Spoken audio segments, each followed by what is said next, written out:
Hello नमस्कार दोस्तों, आप सभी को रोहन क्लास में स्वागत है। तो चलिए आज इसका पार्ट 3 हम लोग करने वाले हैं। पार्ट 1 पार्ट 2 अगर आप लोग नहीं देखे हैं तो जा करके इस वीडियो के डिस्क्रिप्शन में भी डाल दिया जाएगा और इस चैनल पे भी आपको मिल जाएगा। तो चलिए आज हम शुरू करते हैं पार्ट 3। पार्ट 1 पार्ट 2 नहीं देखे हैं तो जा कर के आप वीडियो देख लीजिएगा तो आपको ज़्यादा बेहतर होगा। तो चलिए चलते हैं। क्वेश्चन नंबर 21 है कि पेट्रोल से लगी आग को बुझाने के लिए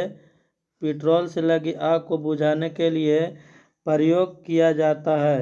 तो किसका प्रयोग किया जाता है पेट्रोल से लगी आग को बुझाने के लिए? तो देखिए, जब पेट्रोल से आग लगता है, आग हम आप लोगों को बताए हैं कि आग 4 प्रकार का होता है। आग कितना प्रकार का होता है? आग जो है आग 4 प्रकार का होता है, ठीक ना। जिसमें श्रेणी ए होता है, श्रेणी ए, श्रेणी बी, श्रेणी आप लोगों को आगे भी बताए हैं, वीडियो में डिटेल उसमें बताया हुआ है, आप लोग जाकर देख सकते हैं। सी और श्रेणी डी। आप लोगों के बता दें कि श्रेणी ए के अंतर्गत कपड़ा, लकड़ी, कोयला, कागज ये सब में लगी आग को श्रेणी ए में रखा जाता है। श्रेणी बी में आपको द्रव्य से लगी आग, द्रव्य जैसे कि पेट्रोल हो गया, केरोसिन हो गया, डीजल हो गया, इससे लगी आग को श्रेणी बी में रखते हैं। और श्रेणी सी में एलपीजी से लगी आग, और श्रेणी डी में बिजली से लगी आग, ठीक है, बिजली से लगी आग। तो हमको पूछ रहा है कि पेट्रोल से लगी आग को बुझाने के लिए किसका प्रयोग किया जाता है? तो पेट्रोल से लगी आग को श्रेणी बी में रखते हैं, और श्रेणी बी में हम लोग आग बुझाने के लिए फोम टाइप का जो सिलेंडर होता है उसका उपयोग करते हैं। तो फोम टाइप का जो होता है उसको में पीला पट्टी लगा हुआ रहेगा, यहाँ पे आप लोग देख सकते हैं पीला पट्टी लगा हुआ है, इस टाइप का होगा और उस पर लिखा हुआ भी होगा। अगर नहीं भी लिखा हो तो उसको पे पीला पट्टी लगा हुआ होता है, तो फॉर्म टाइप होता है जो और हम जैसे कि पेट्रोल पंप पे आप देखेंगे तो रेत के बाल्टी भी रखा होता है। पानी के बाल्टी से तो नहीं बुझा सकते हैं, क्योंकि पानी उस पे डालेंगे तो उस पानी में ऑक्सीजन होता है जिससे आग पकड़ने का चांस ज़्यादा होता है। और पेट्रोल को पानी से कोई प्रभाव नहीं पड़ेगा, इसलिए पानी से हम नहीं बुझाएंगे। इससे बुझाने के लिए फोम टाइप का प्रयोग करते हैं। तो इसका आंसर हो जाएगा ऑप्शन नंबर ए, फोम प्रारूपी आग बुझाने वाला यंत्र। चलिए आगे चलते हैं क्वेश्चन नंबर 22 पे। इसमें है कि चित्र में प्रदर्शित वर्ग डी के लिए सबसे उच्चतम अग्नि बुझाने वाला यंत्र क्या है? तो देखिए, आप लोगों को बता दें कि जो डी है, श्रेणी डी है, जो बिजली से लगी आग को बुझाने के लिए किया जाता है, बिजली से लगी आग, ठीक है। तब इसमें दोस्तों देखिए, हम लोग ये जो है कार्बन टेट्राक्लोराइड इसका भी प्रयोग करते हैं, और झाग वाला यंत्र यानी कि फोम टाइप इसका भी प्रयोग करते हैं, और जल से भरा यंत्र इसका प्रयोग नहीं करेंगे, और गैस कारतूस हेलोन आग बुझाने वाला यंत्र यानी कि इसका भी प्रयोग करते हैं, इसका भी करते हैं, इसका भी करते हैं, तीनों का प्रयोग करते हैं।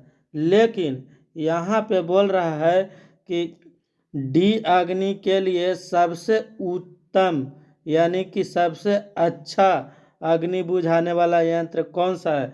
तो सबसे अच्छा दोस्तों गैस कारतूस हेलोन आग बुझाने वाला यंत्र, यानी कि यहाँ पे आप चित्र में देख सकते हैं जो एक पाउडर टाइप का होता है, उससे आग बुझाने के लिए सबसे उच्चतम माना गया है। क्योंकि इसमें जो होता है बड़े बड़े बिल्डिंगों में जब बिजली से शॉर्ट सर्किट होता है उसमें आग लग जाता है, तो उसमें आग बुझाने के लिए पाउडर टाइप का प्रयोग करते हैं, तो इसलिए ये महत्वपूर्ण हो जाता है गैस कारतूस हेलोन आग बुझाने वाला यंत्र।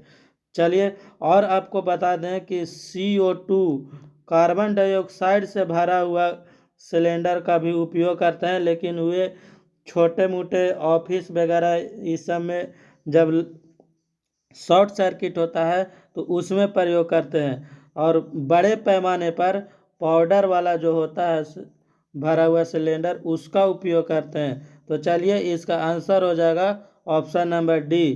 नेक्स्ट क्वेश्चन चलते हैं, क्वेश्चन नंबर 22। देखिए कि कार्बन टेट्राक्लोराइड CCl4 का पूरा नाम क्या है? तो CCl4 कार्बन टेट्राक्लोराइड होता है, कार्बन टेट्राक्लोराइड CCl4, यानी कि इसका आंसर कौन होगा? Option number C, carbon tetrachloride. चलिए नेक्स्ट क्वेश्चन चलते हैं, क्वेश्चन नंबर 24। इसमें है कि 5S का तात्पर्य क्या है? 5S का तात्पर्य क्या है? तो देखिए जो 5S होता है दोस्तों, इसको बारे में हम लोग जान लेते हैं डिटेल कि 5S क्या होता है। तो देखिए आगे चल हम आपको बताते हैं कि 5S क्या होता है। देखिए 5S दोस्तों जो होता है उसको हम कोई भी बिजली मिस्त्री होता है उसको काम को, बिजली मिस्त्री हो या फिर कारखाने में लोग काम करते हैं, उनके जो काम दक्षता है उसको बढ़ाने के लिए इसका उपयोग होना बहुत ज़रूरी है, इसका रहना बहुत ज़रूरी है। क्योंकि देखिएगा 5S में एस, पहला एस का मतलब छटनी, छटनी होता है, और छटनी कोई भी मानते हैं कि औजार है या कोई भी इलेक्ट्रॉनिक डिवाइस है, अगर आप कहीं पे काम कर रहे हैं और उस चीज़ को अगर अच्छा जगह पर नहीं रखा जाए और अच्छा से नहीं रखा जाए तो हमको काम करने में असुविधा होगी, और वही चीज़ अगर ऑर्डर वाइज में सजा कर रखा हुआ है, अच्छा ढंग से एक जगह पर रखा हुआ है, तो आप कोई भी काम कर रहे हैं तो उस काम को करने के लिए आपको आसानी सुविधाजनक होगा। इसलिए हम कोई भी चीज़ को पहले मानते हैं कि एक रूम है या एक बॉक्स है उसमें अनेक प्रकार के सामान रखा हुआ है, तो उसको जो हमको अभी ज़रूरी है वर्तमान में उसको हम छाट के रखेंगे, फिर क्रम निर्धारण यानी कि सेट इन ऑर्डर उसको ऑर्डर में रखेंगे, फिर उसको चम शाइनिंग यानी कि चमकाना, शाइनिंग मतलब चमकाना, उसको अच्छे तरह से धो के रखेंगे। अगर आप कहीं पे काम कर रहे हैं तो वो वहाँ पे हर चीज़ को साफ सफाई करके रखना पड़ेगा। जैसे कि मशीन ही है तो उसको बढ़िया से साफ करेंगे, उसमें मोबिल डालेंगे और बढ़िया से रखेंगे, उसको चमका करके रखेंगे। फिर स्टैंडर्डाइजेशन मानकीकरण, देखिए कोई भी चीज़ है उसको स्टैंडर्डाइजेशन यानी कि अच्छे ढंग से रखना, वही हो गया स्टैंडर्डाइजेशन। और एक होता है एक्सटेंशन यानी कि कायम रखना। अगर जो वस्तु आप काम किए आप उसको जहाँ पा रहे हैं वहाँ बिक दे रहे हैं, तो वो चीज़ आपको फिर ज़रूरत पड़ेगा तो उसको लिए आपको खोजना पड़ेगा। इसीलिए जिस ऑर्डर में रखा गया है उसको उसी ऑर्डर में रहने दीजिए, उसी को कायम कहते हैं, तो आपको काम करने के लिए सुविधा होगा। यहाँ पे आप को देखिए ये वृत्त में भी बना करके सजा करके दिया गया है, इसको आप लोग याद भी रख सकते हैं। पहला ए में छटनी करेंगे, फिर क्रम को निर्धारण करेंगे, फिर चमकाएंगे, उसको साफ सुथरा रखेंगे, फिर मानकीकरण, उसको कायम रखने के लिए हम लोग अच्छे ढंग से व्यवस्थित करेंगे, और फिर उसको जिस ऑर्डर में हम लोग सजाए थे उसी तरह से कायम रखेंगे, तब हमारा काम अच्छे ढंग से हो जाएगा। तो और आप लोगों को बता दें कि आज से ही आप लोगों के डिमांड पे एलपी टेक्नीशियन का जो बेसिक साइंस सीबीटी 2 में पूछा जाता है, आपको बता दें कि सीबीटी 2 में कम से कम 45 नंबर का बेसिक साइंस और इंजीनियर ड्राइंग पूछा जाता है। तो दोस्तों 2018-19 में जब एग्ज़ाम हुआ था तो उसमें आपको बेसिक साइंस से मात्र 2 से 3 सवाल पूछा गया था। बाकी आपको क्वेश्चन साइंस से यानी कि बेसिक साइंस से ही आपको पूछा गया था। लगभग आपको 30-32 सवाल पूछा, कम से कम 40 सवाल आपसे पूछा गया था, 42 सवाल। तो आपको लिए ये चीज़, अगर आप एलपी टेक्नीशियन की तैयारी कर रहे हैं तो बहुत ही महत्वपूर्ण होने वाला है। और आप लोगों को बता दें कि सबसे टफेस्ट अगर लगा था कोई चैप्टर तो हीट से लगभग 5 से 6 क्वेश्चन आपको एक ही चैप्टर से, जो चैप्टर था हीट से क्वेश्चन आया था, और उसको आप लोगों को पढ़ाया जा रहा है। और डेली न्यूमेरिकल का 5 क्वेश्चन और थ्योरी का 10 क्वेश्चन कराया जा रहा है, जो आपको 5 मार्क्स एकदम पक्का दिला करके जाएगा। आप लोग इस वीडियो को डेली देखते रहिएगा। तो चलिए, यहाँ पे आपका आंसर क्या होगा आप लोग को बताएं, आप लोग बताइए क्या होगा। तो हम आपको बता दें कि इसका आंसर होगा ऑप्शन नंबर बी। पहले सॉर्ट यानी कि छटनी करेंगे, उसको सेट करेंगे, उसको स्किन करेंगे यानी चमकाएंगे, फिर स्टैंडर्डाइजेशन करेंगे, मानकीकरण, और फिर स्टेंस करेंगे यानी कि उसको कायम रखेंगे। तो आंसर हो जाएगा ऑप्शन नंबर बी। चलिए नेक्स्ट क्वेश्चन चलते हैं, क्वेश्चन नंबर 26। देखिए यहाँ पे है कि 5S सिस्टम का काम क्या है। 5S सिस्टम दोस्तों आपको बता दें कि कोई भी आप काम कर रहे हैं उसको क्षमता को बढ़ा देना, यानी कि उत्पादकता जो है उसको बढ़ा देना, यानी कि आंसर हो जाएगा ऑप्शन नंबर बी। चलिए नेक्स्ट क्वेश्चन चलते हैं, क्वेश्चन नंबर 26। इसमें है कि 5S अभिधारणा का मुख्य नाम क्या है।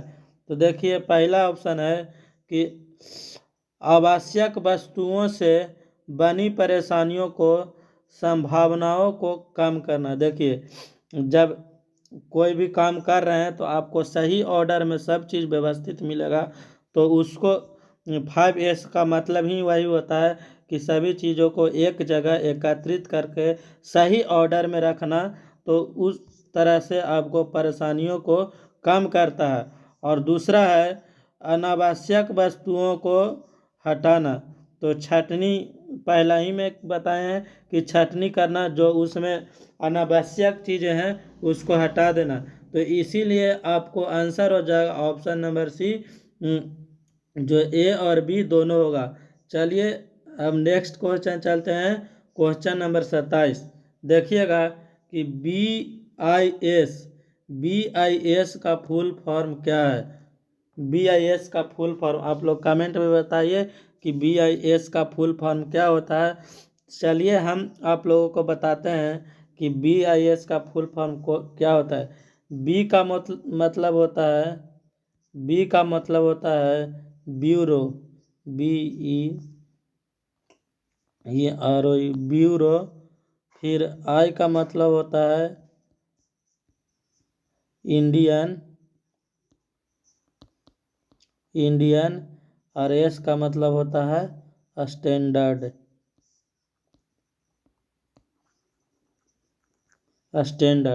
तो देखिए Indian bureau of Indian standardisation, यानी कि आंसर इसका ये हो जाएगा।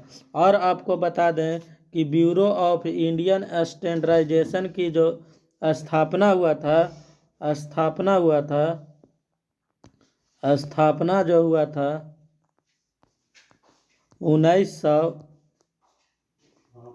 1947 में हुआ था, 1947 में। और आपको बता दें कि जो ब्यूरो ऑफ इंडियन स्टैंडर्डाइजेशन जो है, ये मानकीय विभाग के अंतर्गत आता है, जो उपभोक्ता जो खाद्य एवं सार्वजनिक वितरण मंत्रालय जो है उसको अधीन ये काम करता है।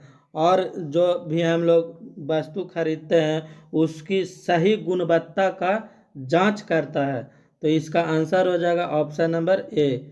चलिए नेक्स्ट क्वेश्चन चलते हैं, क्वेश्चन नंबर 28। इसमें है कि निम्न में से सिर की सुरक्षा से संबंधित सहायक साधन नहीं है। बढ़िया से पढ़िएगा, इसमें नहीं है। तो देखिए, कोई भी व्यक्ति बाइक चला रहा है या बिजली मिस्त्री काम कर रहा है, उसको सिर से सुरक्षा के लिए क्या आवश्यक होगा? तो सुरक्षा हेलमेट का होना जरूरी है। हेयर नेट, यानी कि हेयर नेट भी होना जरूरी है। बम कैप, बम कैप जो टोपी होता है वो भी जरूरी है। और फेस शील्ड का कोई खास ज़रूरत नहीं होता है। फेस शील्ड तो आप लोग कोरोना टाइम में देखे होंगे, फेस शील्ड लोग लगाए हुए रहते थे। तो इससे सिर का सुरक्षा नहीं, इससे आप लोग सिर्फ चेहरा का सुरक्षा कर सकते हैं। तो इसलिए इसका आंसर हो जाएगा ऑप्शन नंबर डी। चलिए नेक्स्ट क्वेश्चन नंबर 29। इसमें बोल रहा है कि फर्स्ट एड बॉक्स में घाव भरने की कौन सी ट्यूब रखी जाती है घाव भरने के लिए? तो देखिए, घाव भरने के लिए सबसे अच्छा दवा जो है बीटाडीन होता है, बीटाडीन। तो इसका आंसर हो जाएगा बीटाडीन। और आपको बता दें कि देखिए यहाँ पे फर्स्ट एड बॉक्स है, उसमें बीटाडीन रखा गया है। फिर इसमें थर्मामीटर भी है, फिर बहुत सारे चीज़ इसमें, दर्द निवारक गोलियां रखा जाता है, रुई रखा जाता है, डिटॉल रखा जाता है, कैंची रखा जाता है। तो जितना भी मतलब उचित संभावना हो फर्स्ट एड के लिए, वे सारी सामान जो है वस्तुएं रखी जाती है फर्स्ट एड में। तो इसका आंसर हो जाएगा ऑप्शन नंबर सी, जो बोल रहा है कि घाव भरने के लिए सबसे उपयुक्त रखी जाती है बीटाडीन। चलिए नेक्स्ट क्वेश्चन नंबर 30 है। देखिएगा कि इसमें बोल रहा है कि आईएसओ का तात्पर्य क्या है? आईएसओ का तात्पर्य क्या है? आप लोग बताइएगा कमेंट में कि इसका आंसर क्या होगा। तो हम आप लोगों को बता देते हैं कि इसका आंसर क्या होगा। दोस्तों, इसका आंसर होगा ऑप्शन नंबर बी, अंतर्राष्ट्रीय मानकीकरण संगठन। अंतर्राष्ट्रीय मानकीकरण संगठन, इसका आंसर होगा अंतर्राष्ट्रीय मानकीकरण संगठन। और इसका इंग्लिश में आपको बता दें कि आईएसओ का फुल फॉर्म क्या होगा? इसका होता है, अंतर्राष्ट्रीय का हो जाएगा इंटरनेशनल,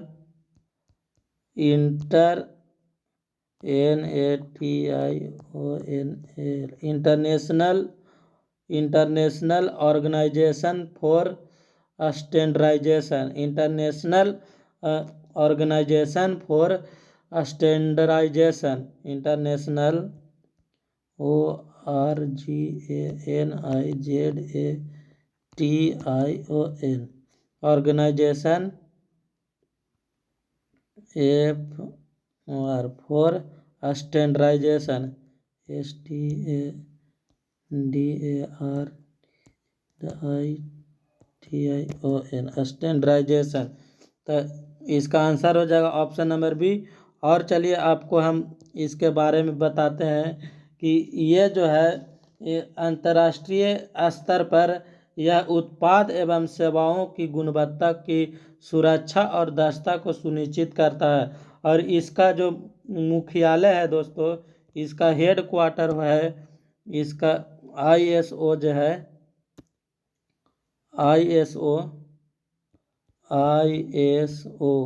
ISO का हेड क्वार्टर आपको जेनेवा में है।